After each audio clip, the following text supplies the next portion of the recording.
going on, family? This is Matthew David Smith, aka MDS, the EQ coach, and I want to welcome you back to another episode of The Baggage Claim.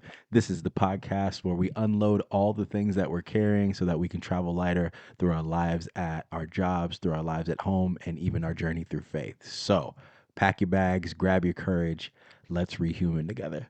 Um, so, Today is Sunday, and I got my Dodgers jersey on. Right, today was a great day. We beat the Padres and tied for number one in the NL West, which is pretty late in the season in order for us to be doing that. But it means something. I even the jersey I got on right now is a Max Muncy jersey. Free Max Muncy, y'all. I mean, sheesh. For the last 3-4 years, he's just had terrible injuries year after year that's kept him out for like more than half the season, and he's struggling this year. But he also is getting up there. I think right now is ranked top 3 in the most home runs uh in the postseason in a Dodgers jersey. And so keep him around. Pray for Max. Pray for Max. But it means so much, you know what I mean, to be part of a group, especially out here in LA, right? Dodger Nation is crazy, Lakers Nation is crazy. Um, Even if you go up to Northern California, right? The Niners, the Warriors, people go nuts for them. And I recognize that I'm not actually a part of the team. I would like to think I'm a part of the team, right? But this is a replica jersey. You know what I'm saying? Like, I'm not suiting up. I'm not running no bases. I'm not the best at hitting baseballs at all. Um, I just like to pretend. More than anything, I think it's just a matter of wanting to be part of something, right? Being part of a greater community or part of a greater purpose. And it it means a lot to me in this moment because Sundays are typically pretty tough, right? Um, I'm co-parenting.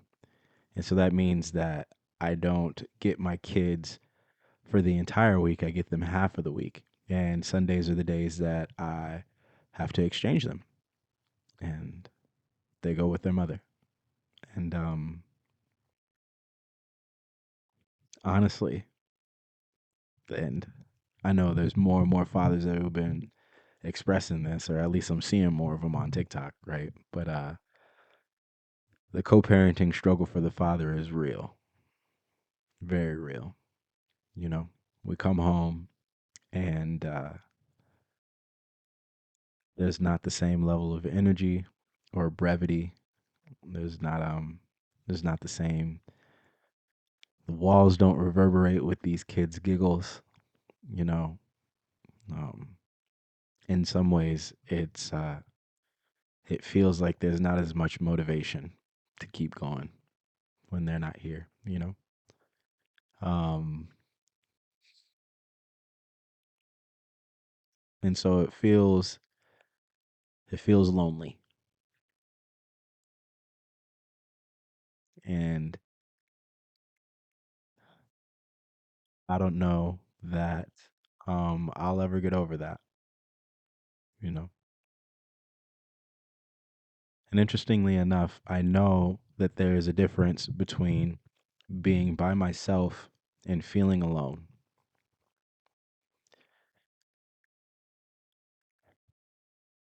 but not just today or not just in this moment. In this season lately, I've felt very alone, you know. And have you ever felt that? Have you ever felt like you were on an island? You know what I'm saying? Deserted on an island. And yeah, man. In real time, I'm processing uh, the feeling of loneliness. Now, like I said, there's a difference between being alone or feeling alone and being by yourself, right? I myself have found throughout my life that I really do prefer to be by myself, right? I relish the opportunity to take some solitude and be alone, um,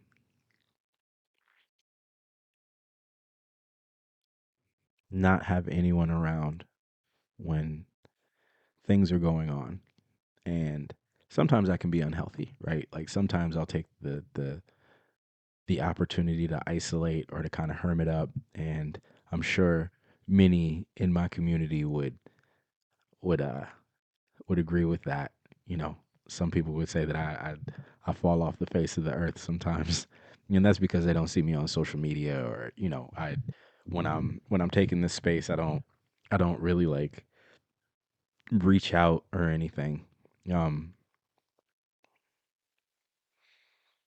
but generally, I've enjoyed being to myself and being by myself for the majority of my life. Right, I grew up as a latchkey kid, and so I would come home and nobody would be home, and I would find ways to occupy myself, or you know, I would take the train back and forth between Los Angeles to San Bernardino, and those are long train rides, and I could always find some peace in just reading a book or even just sitting there, with my thoughts. Um, Even if I'm taking a long drive, right? I don't necessarily have to have like music playing, or I don't have to be listening to a podcast or anything like that. I can really enjoy the time of silence and peace amidst solitude. But that's in choosing to be by myself, right? I think the major difference between feeling alone and being by oneself is that one is voluntary and the other isn't. To be by yourself is usually a choice, right? To take the space and enjoy the solitude.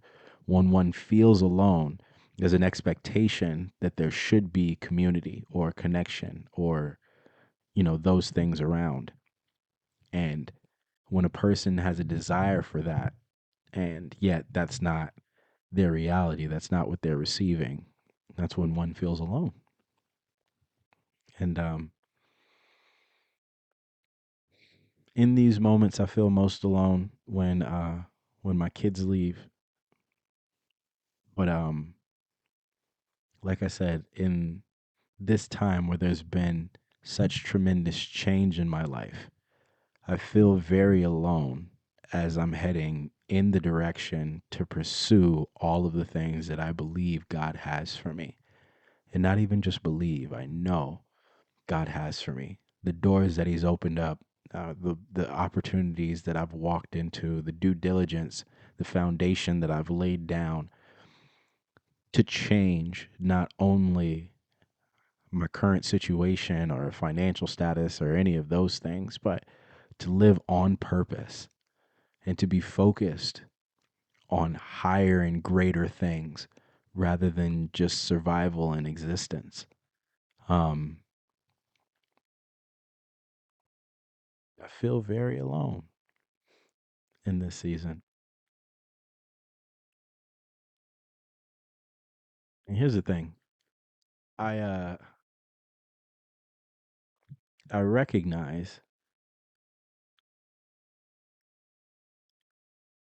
that it has everything to do with becoming a person that I've never been before.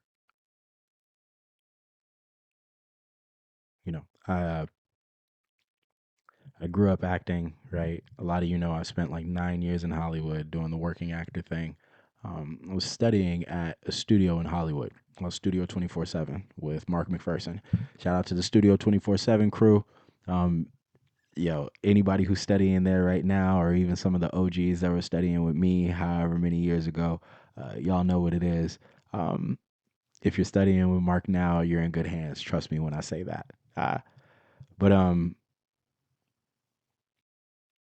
think about the dynamic of becoming another person, and we used to do these things in class. It was a scene study class, and so we would put up scenes for evaluation and direction and feedback. And um, Mark had these things called 40-hour scenes, right? And 40-hour scenes are basically, scenes that you will put at least 40 hours of rehearsal into. And they're typically like heavier, meaty scenes, right? Like stage plays from playwrights like Shakespeare or Mamet or Um, anybody. I love doing Susan Laurie Parks's work, and um, you know, there's just a lot to digest when you get into a well-written stage play, right? There's so many layers that not only contribute to the overall arc and movement of the story, but so many things to kind of find and nuance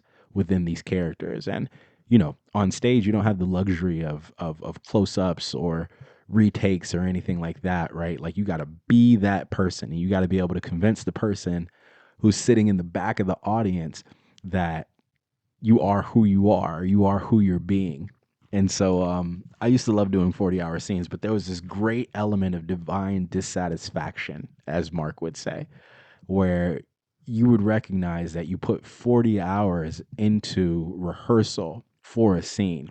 And then you kind of come to find that you're just scratching the surface, right? That the life is really just starting to be manifested in you. Like, you'll go through all the superficial choices and decisions, or it's like, well, that seems like it's right. Like, that seems like what that person would do. But again, it is from a very shallow or superficial perspective until you hit hour 40. And then there's this magical thing that would happen where you would recognize that you need to put so much more time into it. You know, um, you are just getting a grip on who this person is, and that's where the divine dissatisfaction comes from, right? You know that you'll never quite reach or quite be the perfect ideal of the character that you're playing. And time is the catalyst, right?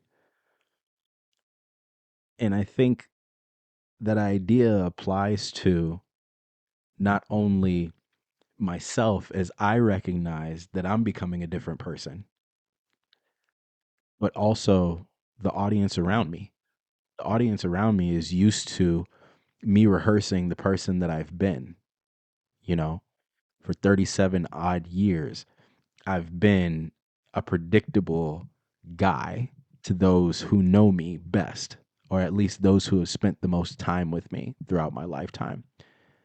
And now, as I'm becoming someone else, it kind of shakes them up a little bit, right?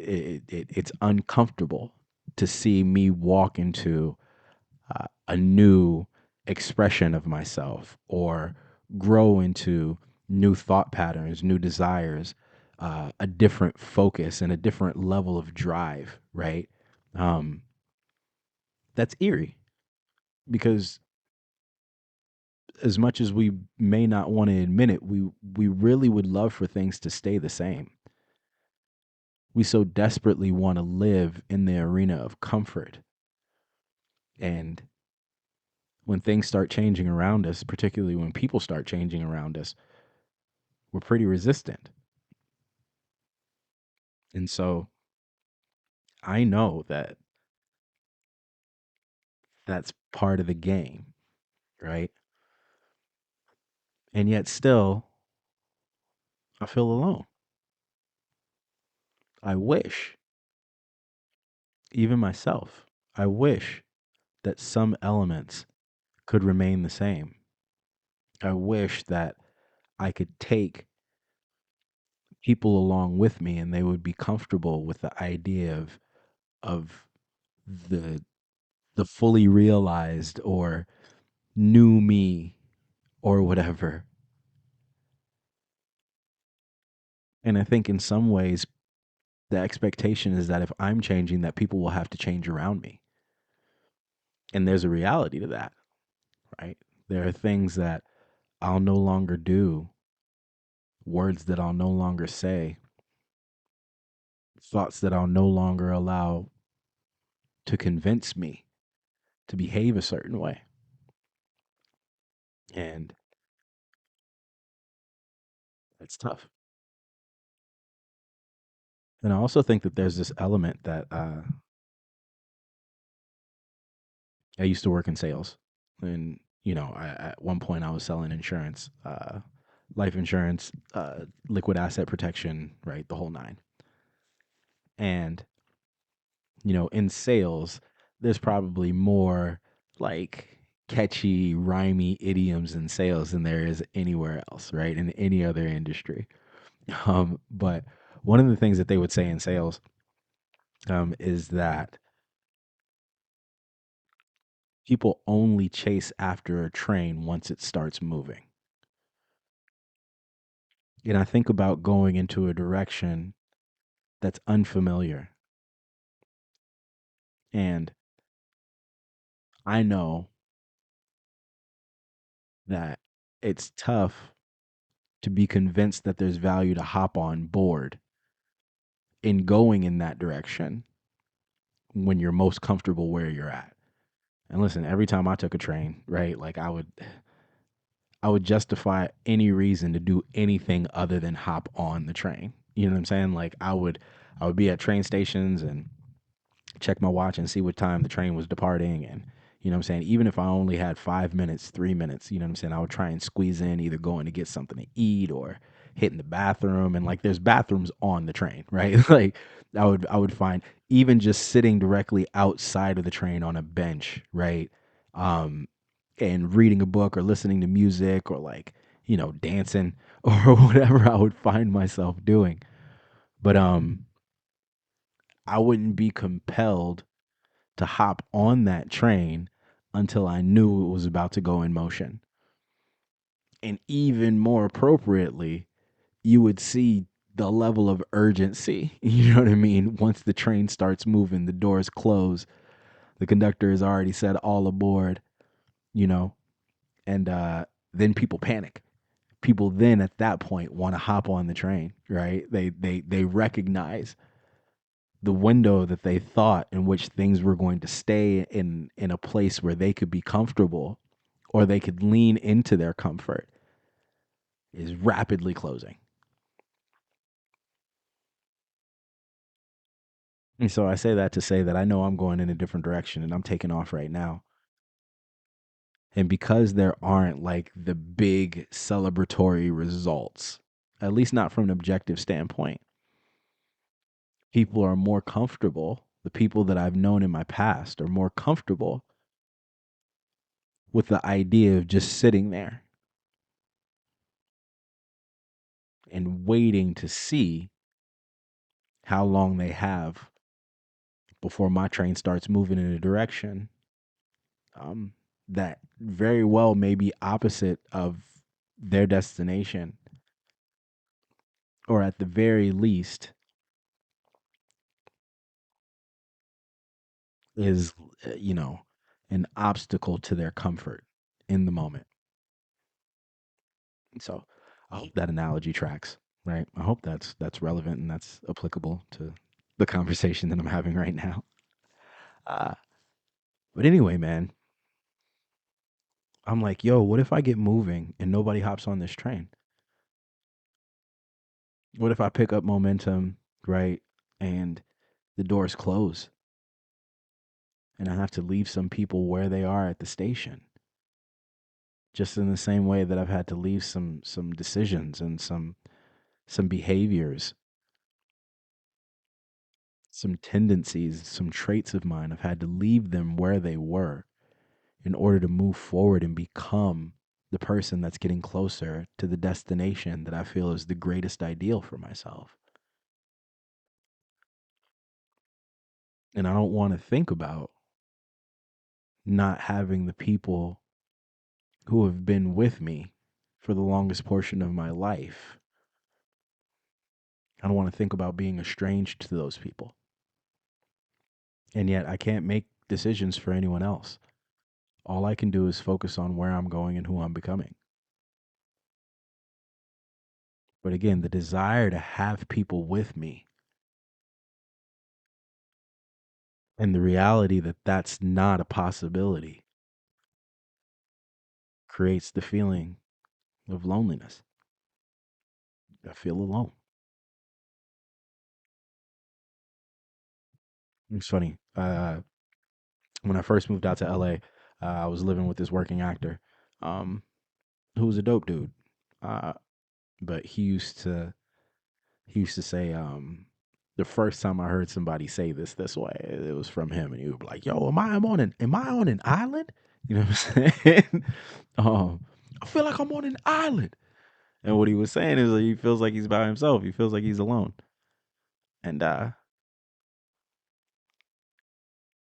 yeah, that's what it feels like. That's what it feels like.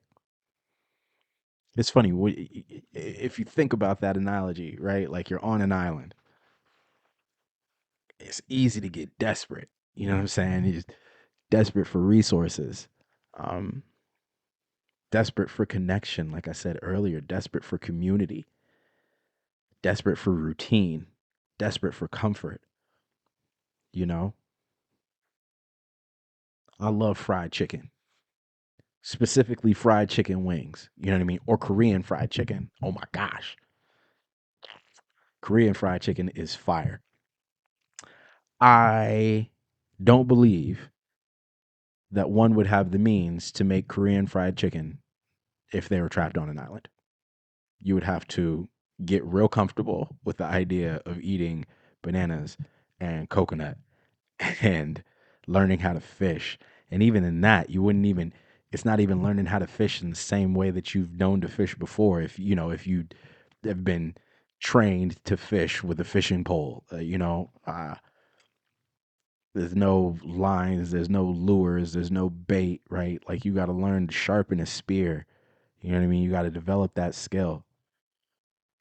You got to learn to wait for the fish. You got to learn how to watch for the fish and see their movement patterns and know which directions they're going. Right. You got to learn how to anticipate and how to catch them in perfect timing. Right. You got to learn after you catch the fish. You got to learn how to clean it. And you got to learn how to cook it. And you got to learn which parts are good for you and which parts aren't. And if you've never built a fire, right? Like you got to learn how to build a fire so you can cook the fish, right? Like you have to develop all of these new skills in order to survive being on an island or being in a place that you've never been before. If I travel to a foreign country, right? Let's say I get dropped in China, I'm going to have to learn Cantonese. You know what I'm saying? I'm going to have to learn the customs. I'm going to have to learn what's okay and what's not okay socially, right? Like I'm going to have to navigate that space and become a different person to not just survive, but also to move forward and thrive in that area. And I can imagine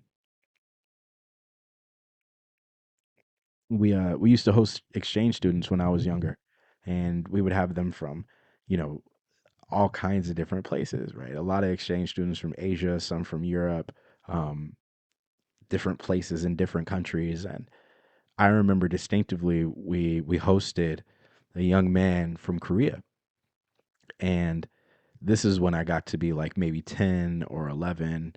Um, and I just remember how sad and homesick and how much he wanted to hop on the phone and call his mother. And, like this is back in the time where, we were operating a landline. So long distance calling was not a thing, right?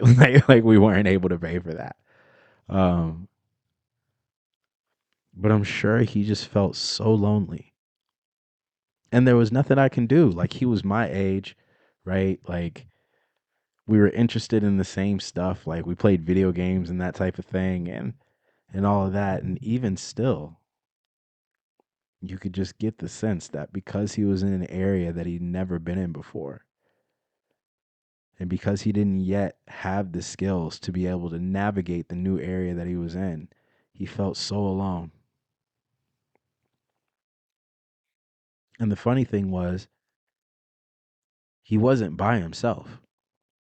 Like he had all of us to the extent that we could relate. You know what I mean?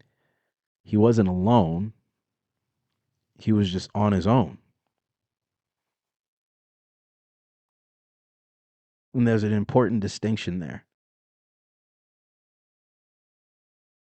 Even in the movie Castaway, right? Like, which, full disclosure, I haven't seen Castaway all the way through. I haven't. And it's something that I'm kind of embarrassed about because I think Tom Hanks is an amazing actor, right? Amazing actor, one of my favorites. And Castaway was a movie that premiered in the year 2000. And I think the most recognizable or the most iconic portion of that movie is when he makes a friend out of a volleyball. You know what I mean? Like he gives it a face and hair, and he calls it Wilson because that's the brand of the ball, right? And it's so interesting the things that you do to adapt, right? Who you become in order to find means of connection, just so that you don't feel alone. He was able to convince himself that he wasn't by himself by literally drawing a face on an inanimate object and talking to it. And then, I assume that Wilson somehow falls off the island into the water and he loses Wilson, right? And like we all go nuts and he goes nuts. He's like, what's up? And that's the danger of feeling alone. Like I said, just that need that's not being met for intimacy, for relatability. And so in these times, I got to do something to cope, right? And the old person, right? The guy that I've grown away from is the guy who, you know, would go buy some weed or whatever and, like smoke to myself or uh would find someone to call, right, for company. And I mean like unhealthy company, you know what I'm saying? Uh but where I am now, the best thing that I could do for myself, the healthiest thing I could do for myself is sit here and recognize how I feel and what the reality is. And honestly, neither of those things necessarily tell me the truth. How I feel is alone. The truth can be found right here in the scriptures, you know?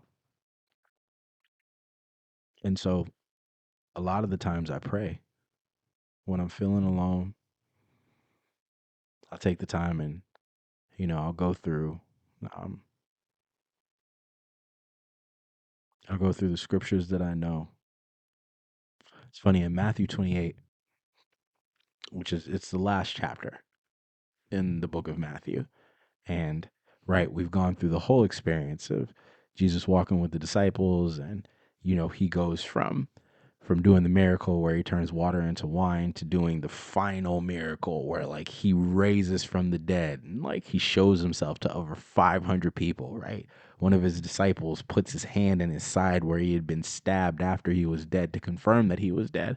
Others feel the holes in his hands and in his feet and that type of thing. And he has meals with them, and like it's this crazy time. um but this is right before he's about to leave them. And he says that he goes and he prepares a place for them in heaven, right? And in his father's house there are many rooms, and that we can believe him because like he's told us so, you know. But he says something very, very encouraging.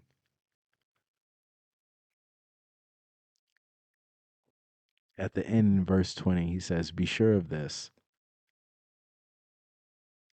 I will be with you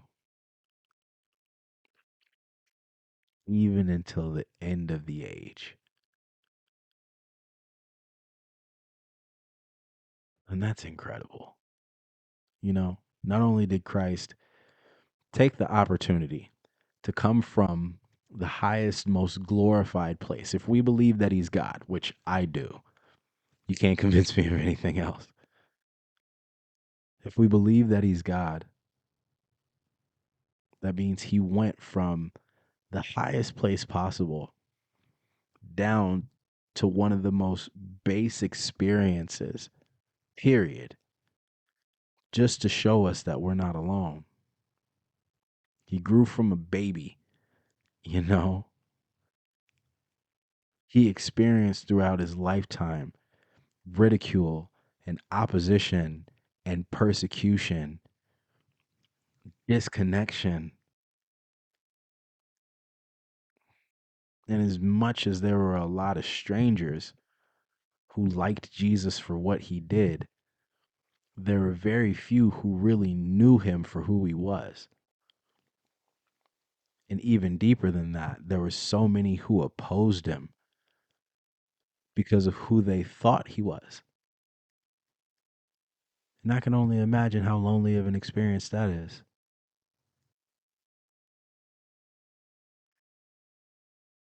In the Bible, it says he's described as being acquainted with grief. My question is, if you're God, why would you choose to feel grief? Why would you choose to feel disappointment? Why would you choose to be subjected to abuse?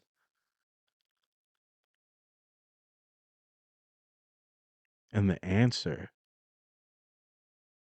is that he loved us so much that he wanted us to be reminded that we would never be alone. Even as he leaves, he says, I have to leave so that a helper can come and be alongside you. And we know that as the Holy Spirit, that we would have the opportunity to do even greater things than Jesus did because we have the Holy Spirit present with us. Not to mention, the overall point was that he came to be a sacrifice on behalf of all of the things that we would do that would disqualify us from company with God the Father himself. He sacrificed his life just so that we could be reconciled directly back unto a God who created us out of love, who created this entire existence out of love. The same God who in Deuteronomy said, don't be afraid, take courage, I'll never leave you nor forsake you.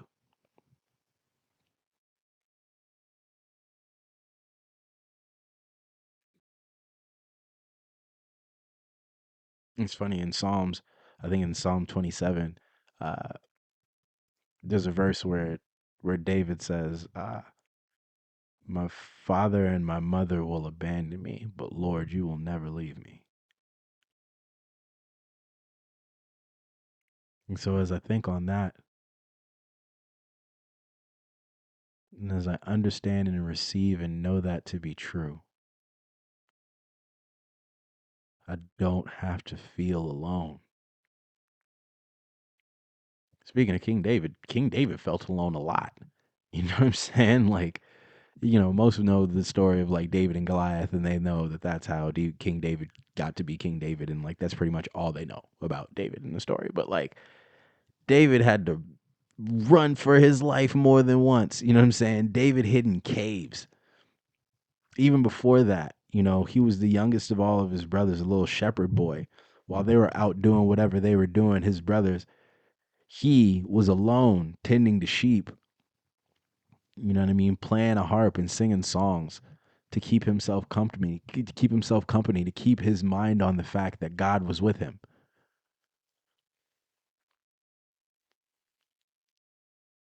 David lived a life where he was depressed a lot. Even after he defeated Goliath, King Saul at the time threw spears at David while he was in his court playing the harp for him. Like his whole job at that point was to play some music so that King Saul would be comforted. That was the only thing that would take Saul away from the space in his mind that was having him go crazy. And as more voices started popping up about how dope David was and how basic King Saul was, King Saul started to get jealous, and literally in his court, he would throw spears at David. That's wild. Imagine that. Imagine you doing something, such a great and extravagant feat for the king and his entire body of people, the entire kingdom that he rules over. And in the time where it would seem like you deserve to be included, you deserve to be appreciated, you're being chastised and outcast, and the king is literally attempting to take your life. How lonely would that feel? But David recognized that even though he felt like he was alone, he knew that he was simply by himself. He was on his own, but he had God with him, so he was never alone.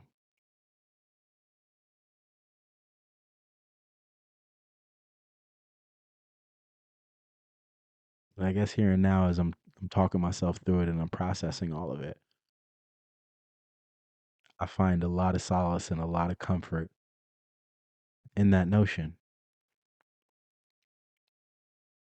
that my kids may not be present with me right now, and it may not be as fun a time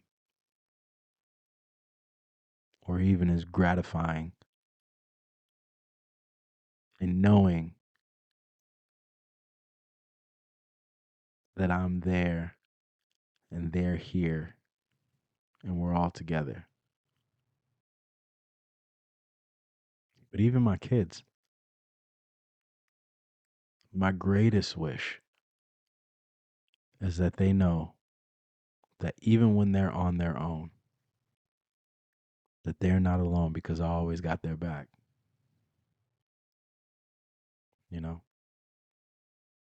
Or my son or my daughter is walking into an experience that they're uncertain of, right? Whether it be, you know, one of their martial arts classes or even trying to move on the monkey bars, you know, at the playground.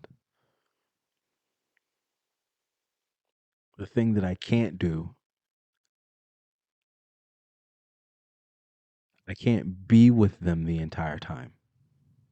They have to go through the class alone. They have to listen to their sensei. And they have to know that even though I'm not there holding their hand through it, that they can do it. And they discover those skills. They become different people. They grow into something greater as they face those challenges by themselves. Even on the monkey bars, right? It would be easy for me to just hold them and have them do the thing so that they can, right? Like reach from bar to bar so that they can complete the goal. But if I do that for them in that instant, then I'm going to have to do that for them for the rest of their lives. Their confidence won't be that they're enough and they're okay by themselves. They'll need the assurance that daddy is with them. And daddy's not always going to be with them. A lot of their life, they're going to have to do things on their own. But I want them to walk forward in confidence, knowing that even though they're on their own, they always have my support. When they're not able to do anything in their own strength anymore, that they can call on me and I'll be there.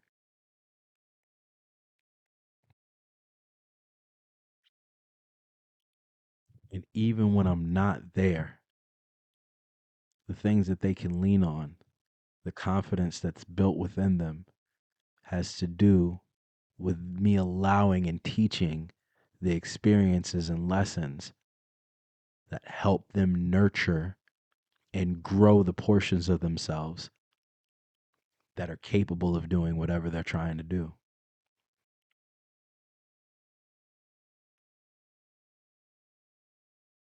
And I feel like that's what God is doing with me right now.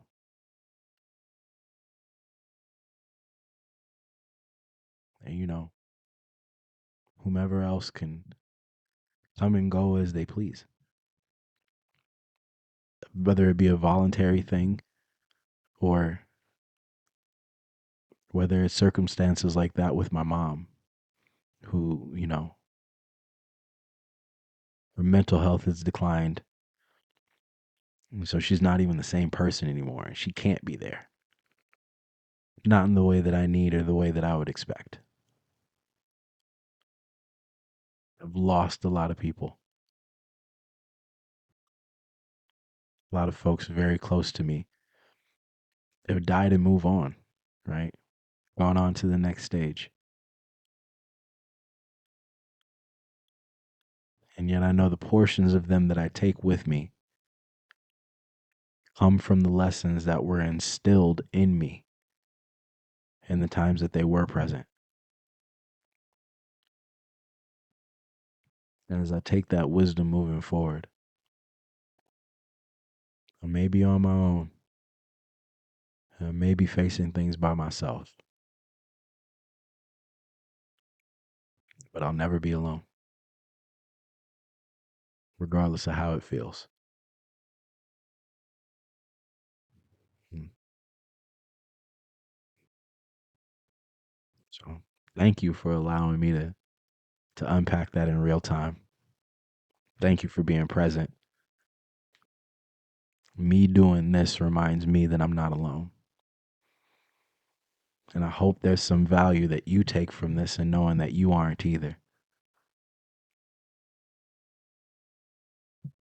But until next time, y'all, thank you so much for joining me for another episode of the Baggage Claim Podcast.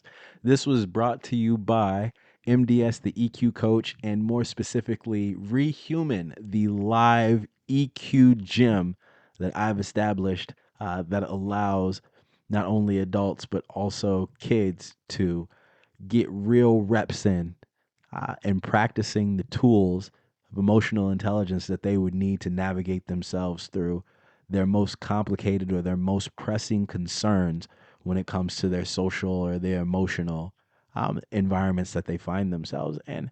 We not only have ReHuman Next Generation for middle schools and high school kids, but we also have our flagship ReHuman Corporate for businesses, offices, organizations, institutions. Listen, if any of that sounds like something that you would be interested in, we offer a free complimentary pilot. You can find all the information in the description of this episode. And you can also find me via social media at MDS EQ Coach. And, that's everywhere: Instagram, TikTok, Facebook, etc., etc. LinkedIn, you know what it is. But thank you guys again so much. Like, share, comment, subscribe, do all the things. Get into the comments and tell me which portion of this episode you enjoyed, which spoke to you. If you gleaned anything from this, if you took anything from this that you found would be valuable, and share it. Share it and share it some more, right? Because at the end of the day, we all heal together. So I'm going to go ahead and get out of here. Be good, be love, and let's travel lighter. Until next week, y'all.